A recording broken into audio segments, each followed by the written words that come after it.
Hello, I'm Jenlyn Roberts with Present Path Tarot, and today I want to offer you a holiday ritual redesign. So I'm going to give you a reading today that'll help you reconsider what do you want to do different this year, how do you want to add some life and vivacity into this year's holiday season, since things are going to be different than normal. I offer a class in January online that is going to teach the tarot, and in the last class of that we're going to talk about how to design a spread specifically to create a ritual where we take different elements and what those elements would speak to in the ritual, and talk a bit about what the major arcana each would speak to in a ritual. So it's a really fun class. I hope you might consider joining, and today I'm going to offer you a reading around that. So we start with the magician, which is a great place to begin because that's someone who is a creator. The magician knows that he or she is in charge of manifesting that which they desire. Usually in the beginning of a movie, the hero, the fool, is set off on a journey by the will and drive of the magician, like Obi-Wan Kenobi. So you can Obi-Wan Kenobi this situation. And the way to do it is to look at it like the Page of Swords. So the Page of Swords is someone who's philosophical. They are curious, they like to learn and read. They might even like to look back on the past and consider what rituals of the past would they like to recreate at this time. They're learners, and they are also positive, open-minded people. So I'd say that the first message here is to combine these two, to think to yourself, what is it that this holiday means to me on a Page of Swords level, on a level of what my philosophy is as to what this time of year is really about. We're going from a time of the longest dark to begin again into light. What is that about for you? And it's also a time where, we connect to each other during the winter. And even though we're from far apart, I think that we need to get creative as to how we can access that. And that's what the Seven of Cups says. So the Seven of Cups is about lots of ideas. So really let yourself brainstorm all the things that would be really fun for you, that would create a sense of heart connection, both for yourself, even if you're alone, watching your favorite movie, or if you have someone with you playing a game, or if you have people from afar playing games online together. A lot of you, my partner uses Steam with his family to play Minecraft together. That can even be a heart connection, even though it's video games. A lot of us don't associate that. I see a lot of bonding happening through those activities these days. And with the Seven of Cups is the Lover's card. So whoever is a part of your ceremony this year needs to be involved in the planning of how it's going to go. So you can brainstorm and come up with lots of ideas, and then circle the ones that feel like they're most accessible for your inner magician to create, that makes you feel like you're adding some magic into the holiday, and that also feels like you're including their desires and giving them a sense of connection too, and asking them, what is it that what were some of your favorite holiday memories that we can recreate?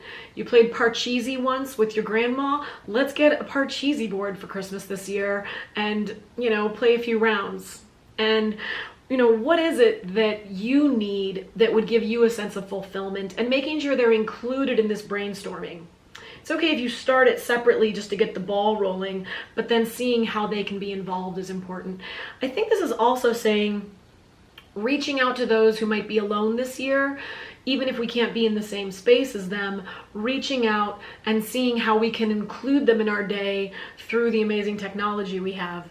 So the Seven of Cups is about having an open mind to a lot of daydreams and fun, but the risk of the Seven of Cups can be creating very high expectations, or too many expectations. So make sure you do minimize. I feel like the Chariot card and the Page of coins here, Pentacles, is saying to, make it practical. The Chariot card also is about not traveling, which is already a factor of this year. And it's also a card of just kind of letting it be whatever it is, that, you can't design a perfect holiday and start fresh and new with all new ideas and have it turn out exactly how you wanted it. Let go of all that. Don't put too much pressure on yourself to be in charge of making sure everyone's happy for the holidays either. Let it be a group practice that you're all taking part in.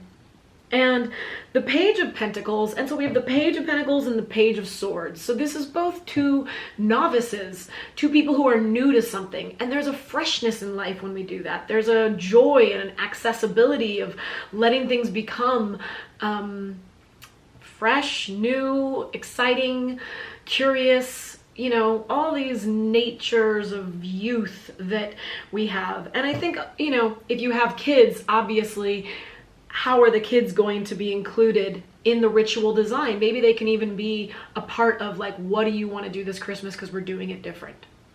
What makes you happy? Like, how would this day play out for you? And the Page of Pentacles is also someone who likes to be home, likes to be grounded with that Chariot card, that kind of message of staying put again.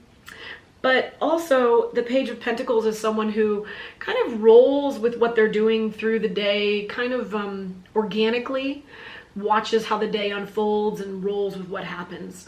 So they're not spontaneous like the Wands are, but they do kind of play things by ear, by seeing how they're working out and then bringing in, you know, a new angle. So if you have a lot of ideas and you've discussed the kind of things that you want to do as a group, make sure that you then are letting there be some flexibility to how the routine happens. And I think that most important here is that Magician card at the beginning, that we can create what we're missing in our life. And the Magician is a spiritual leader as well. So how can you find the spirituality by looking at what does this mean to you? What is this whole holiday about for you?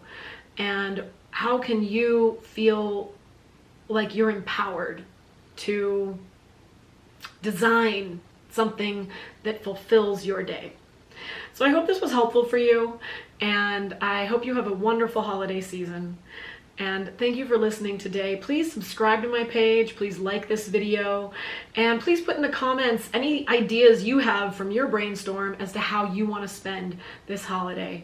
So maybe you can inspire other people. That word inspire is written on the Magician's wall there. So this is also the Fantastic Menagerie deck. I do a flip through of it if you like it, and I hope you might check out my other videos. Have a lovely day and happy holidays.